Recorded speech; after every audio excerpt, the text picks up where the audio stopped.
Right,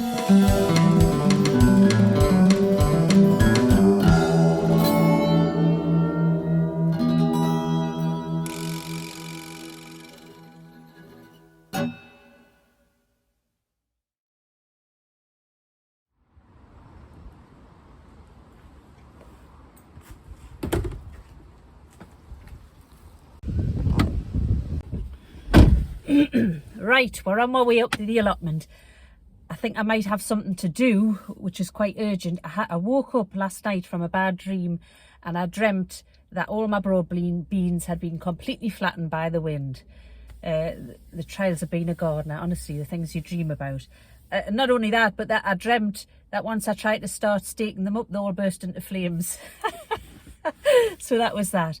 Anyway, as it happens, the wind did get up in the night and I think that's why I dreamt it, and I haven't got my broad beans staked and I'm not expecting very good news when I get up there. I think they might be flattened in accordance with my dream, so we'll go up and have a look at that.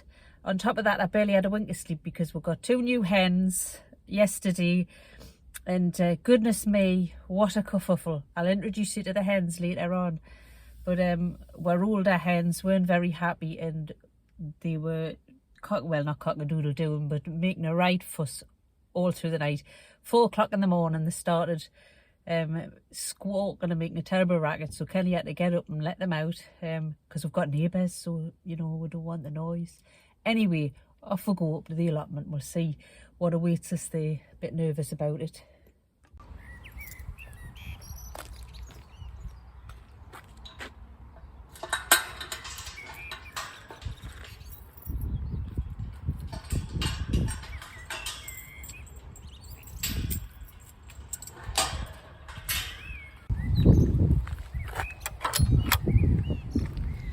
Right, let's go in and have a look. Oh, actually, thank the Lord for that, my dream hasn't come true. They're absolutely fine. Well, I have to say I'm amazed, because that was some wind we had last night and there they are all still standing. So it's a bit late for staking these now. I mean, apart from anything else, I've got my main crop potatoes planted between the rows. That's another story. I actually have very little faith that they're going to work. I think I'm going to lose my potato crop this year, because to me these are just too closely planted for the potatoes to get any light. We'll see what happens. Maybe if I'd planted these further apart, we would have been alright. Anyway, I can't exactly stake these individually. There's just too many and they're too close together. So I've got these metal things. I've got 3 of them. I'm supposed to put them in a tripod for growing your sweet peas or something up. I'm just going to try and put one at either side of the border and loop this bit of rope just to kind of hold them up a little bit, and maybe they can all self-support a bit. We'll see.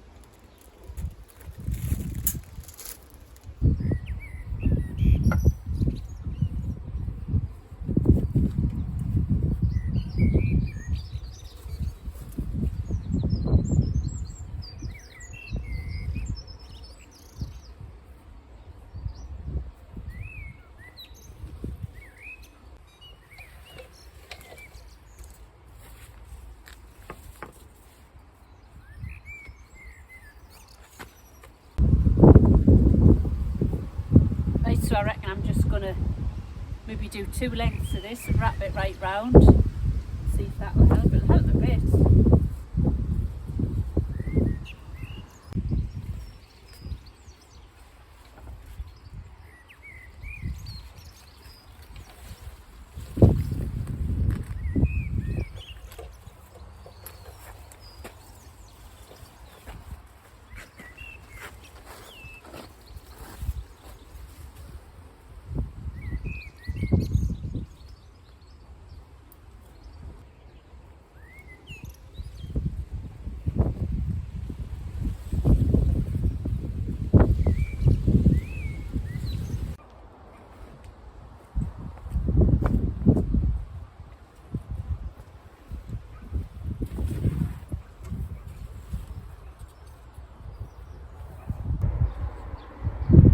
Right then, that's them.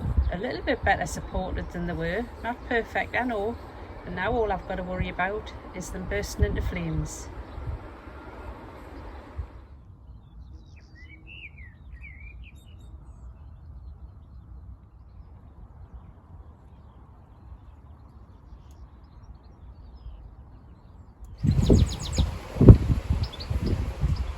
It's another day, another windy day today.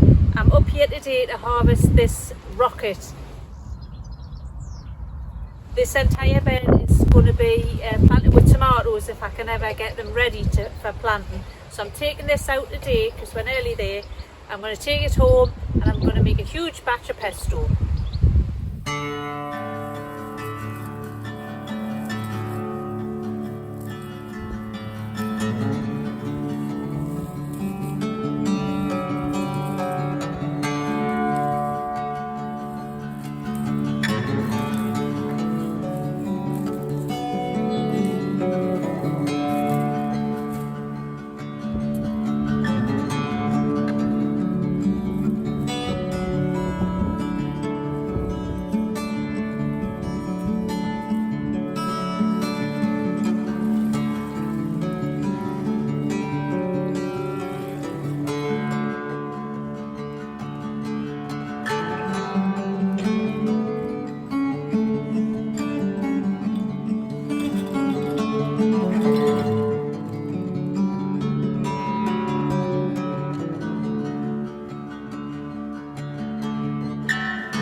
Well, we got all that pesto divided up into meal-sized portions and put in the freezer yesterday afternoon, and I think I probably got enough pesto to keep us going for probably 6 months anyway, at least.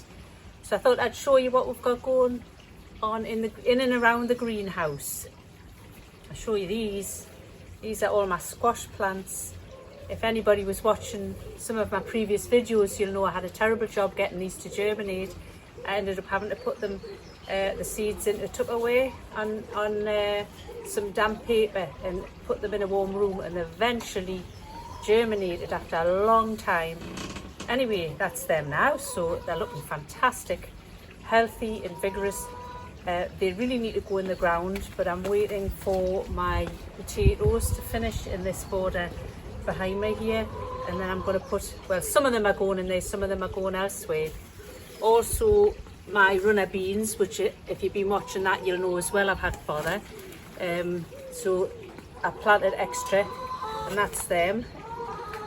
Definitely the motto with that is don't plant your beans too soon, because they have caught up to the beans I planted months ago, it seems like. So they'll be going in the ground.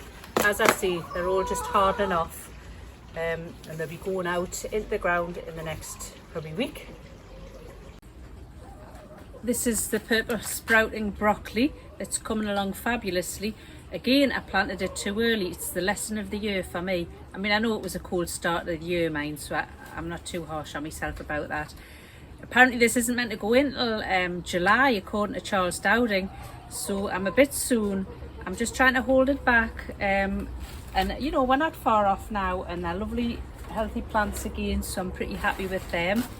I've got these Swedes, which I actually don't have anywhere to put them. I've got no space at all, so I'm just going to keep them going in the pots until a border frees itself up at some point. Don't quite know what I'm going to do about it. It's a bit of a worry. And all the rest of this is the tomatoes that are going to go into that bed where I just harvested the rocket. They're slow, coming on slowly, but they're fine. I've got masses of them, and as I've told you before, my varieties are mixed up, so it's all a bit of a puzzle, and who knows whether I'll have any success with that. I'm sure I'll get some.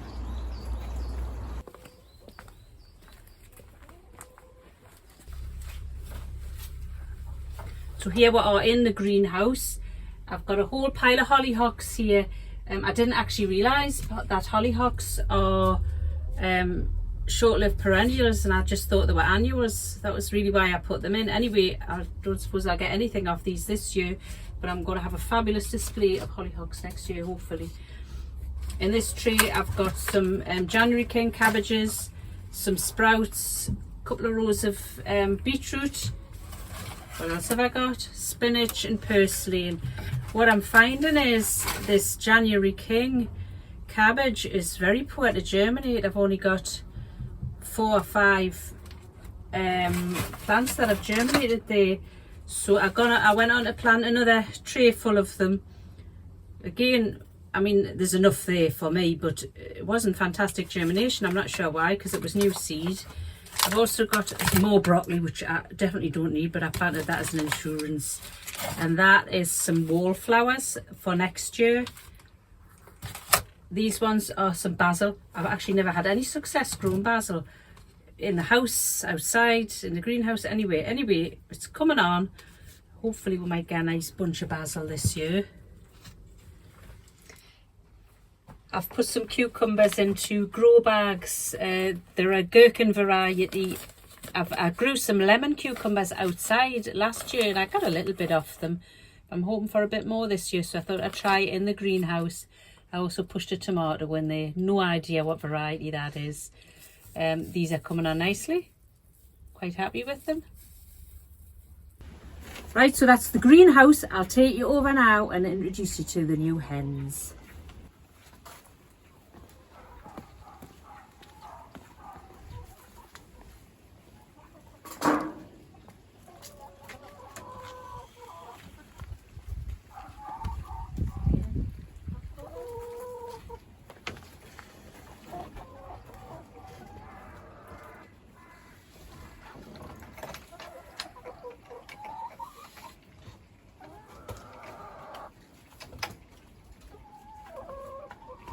So we've got them in a separate little partitioned area at the back end of the run at the minute because the other hens were attacking them so much.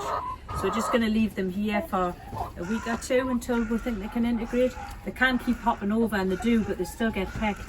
Anyway, I'll show you. They're little sweethearts actually, they're lovely little things. This lovely little white one is an amber, that's the breed. We've called her Jemima, and she's already laid eggs for, which is fantastic. We bought them pointily eggs, pointily hens, and she's laying them straight off the bat, little teeny eggs. Anyway, down she goes. Sorry. This one's Matilda. No eggs from her yet. She's quite a timid little thing. They're quite nice on you.